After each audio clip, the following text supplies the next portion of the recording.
Selamat datang pemirsa, Pasuruan Info hadir di pekan libur Anda bersama dengan membawa acara yang akan memberikan berita-berita top 5 minggu ini.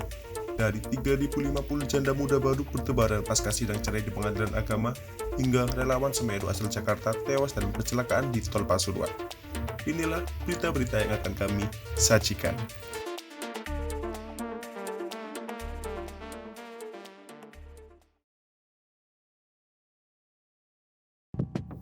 Angka perceraian tergolong tinggi di Pengadilan Agama Kota Pasuruan dan sebagian dari mereka adalah jamut atau janda muda. Tercatat kasus perceraian mencapai 3.050 selama tahun 2021. Pasutri yang mengajukan perceraian di Pengadilan Agama PA Kota Pasuruan didominasi berusia masih muda. Salah satu faktor tingginya angka perceraian akibat dampak ekonomi dari pandemi COVID-19. Puluhan antrian calon jamut menunggu proses sidang gugatan perceraian di Pengadilan Agama Kota Pasuruan. Satu persatu mereka mengikuti sidang yang digelar secara tertutup di ruang sidang PA yang berada di wilayah Kelurahan Kepel, Kecamatan Bukul Kidul, Kota Pasuruan. Mereka mengantri mengikuti proses sidang sesuai nomor antrian yang didapatkannya. Panitera Pengadilan Agama Kota Pasuruan, Margono mengatakan bahwa berdasarkan data Pengadilan Agama Kota Pasuruan hingga tanggal 27 Desember 2021, sebanyak 3.077 pasutri yang mengajukan gugatan cerai di PA Pasuruan. Namun, dari angka di atas, sebanyak 3.050 perkara sudah diputus oleh Majelis Hakim di Pengadilan Agama Kota Pasuruan dan sisanya masih proses sidang. Angka kasus perceraian ini mengalami peningkatan dibandingkan dengan tahun 2020. Usia pasangan yang melakukan gugatan perceraian dan didominasi oleh wanita berusia antara 20 hingga 40 tahun dengan beragam faktor penyebab mereka melakukan gugatan perceraian. Terbanyak akibat faktor masalah ekonomi selama wabah pandemi COVID-19 melanda Indonesia, khususnya Pasuruan.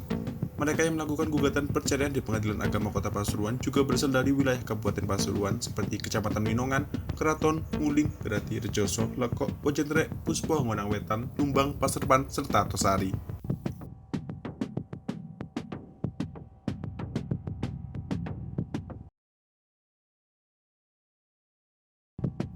Guna mencegah abrasi, melestarikan alam, dan menghijaukan pantai, Kodim 0819 Pasuruan melakukan penghijauan dengan penanaman mangrove di sekitar pantai Pasuruan. Penanaman sebanyak 1.500 bibit mangrove itu dalam rangka memperingati HUT ke-73 Kodam 5 Brawijaya 2021. Ditandai dengan penanaman pohon mangrove di pesisir pantai Pasuruan di Kecamatan Pangurejo, Kota Pasuruan, Selasa 28 Desember pagi. Kasdim 0819 Pasuruan, Mayor Ridwan memimpin kegiatan itu bersama Forpimka Kecamatan Pangurejo, Babinsa Sakawira Pramuka, dan Remaja Karang Taruna. Mayor Ridwan mengatakan, penanaman pohon mangrove ini sebagai upaya untuk mencegah abrasi serta kerusakan di sekitar pesisir terutama di pantai di Kelurahan Pangurejo guna menjaga kelestarian ekosistem laut. Lebih lanjut, Kasdim menjelaskan kegiatan ini juga bentuk wujud kepedulian TNI terhadap kelestarian lingkungan dan ekosistem yang berada di wilayah Pasuruan. Kasdim menambahkan, kepedulian terhadap lingkungan menjadi tanggung jawab bersama. Program pembinaan lingkungan hidup di wilayah Kodim 0819 Pasuruan bertujuan membantu meningkatkan kesejahteraan rakyat dan memperkokoh kemanunggalan TNI rakyat.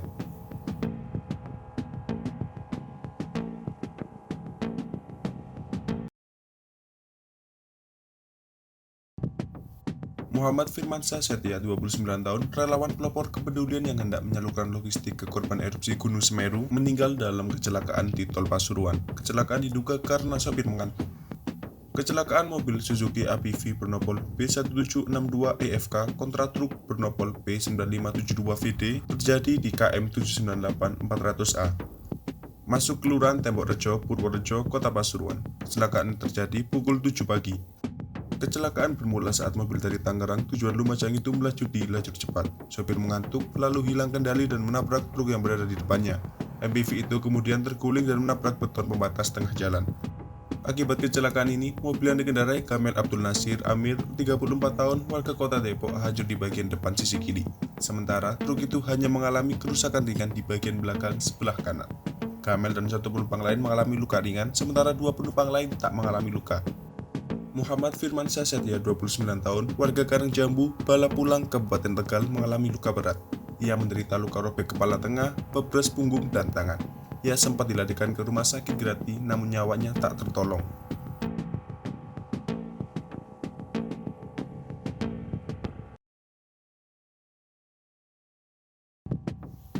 Harga ayam potong di pasar tradisional Kota Pasuruan naik tajam jelang akhir tahun 2022. Salah satu pedagang ayam potong di Pasar Kebon Agung, Kota Pasuruan, Winterti mengakui bahwa kenaikan harga ayam potong mencapai kisaran 9.000 per kilogram, menempatkan harganya saat ini mencapai 40.000 per kilogram. Menurut Winarti, sebelum mengalami kenaikan harga ayam potong Rp30.000 hingga Rp31.000 per kilogram. Namun dikatakan, harga tersebut terus melonjak hingga hari ini. Saat Natal hingga jelang akhir pergantian tahun ini, harganya langsung berangsur menanjak. Harga ini akan terus naik sebelum tutup tahun. Kenaikan harga ayam potong tersebut berdampak pada dagangannya, terlebih saat pandemi penjualannya menyusut. Penyebab kenaikan harga ayam potong karena minimnya pasokan ayam dari tengkulak. Selain itu, LPG non-subsidi kemasan 5,5 kg dan 12 kg mengalami kenaikan harga. Akibatnya, sejumlah konsumen di Kota Pasuruan mengeluh. Febri Andriani, pemilik agen LPG di Jalan Gatot Subroto, Kelurahan Petaunan, Kecamatan Gadingrejo, Kota Pasuruan menjelaskan, kenaikan harga resmi diumumkan pemerintah melalui PT Pertamina. LPG non-subsidi naik sebesar Rp2.000 per kilogramnya.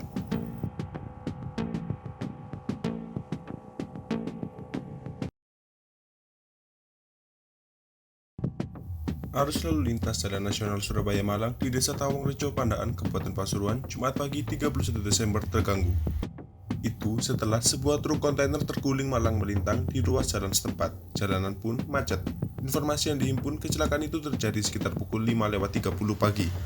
Pagi itu, truk kontainer bernopol B9077 UEF berjalan dari arah utara ke selatan, dikemudikan Anton 39 tahun asal Lamongan.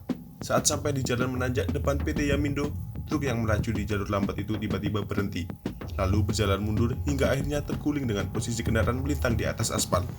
Truk kontainer sendiri tengah memuat bahan baku untuk pabrik rokok dengan berat sekitar 20 ton. Truk dari Pelabuhan Tanjung Perak, Surabaya, rencananya mau mengirim ke Singosari, Kabupaten Malang. Sesaat setelah kejadian, sopir truk kontainer tidak mengalami luka serius. Ia langsung keluar dari ruang kemudi sesaat usai truk kontainer itu terguling. Sementara, bagian bodi belakang kontainer menghantam pagar depan pabrik PT Yamindo berada di timur jalan. Pagi itu juga, petugas lantas dari Polsek Pandaan meluncur ke lokasi serta mengatur pengalihan arus. Penyebab kecelakaan karena faktor teknis kendaraan, rem kontainer tidak berfungsi maksimal. Proses evakuasinya sendiri dilakukan dengan mendatangkan alat berat berupa kren. Evakuasi itu tuntas sekitar pukul 1.30 siang.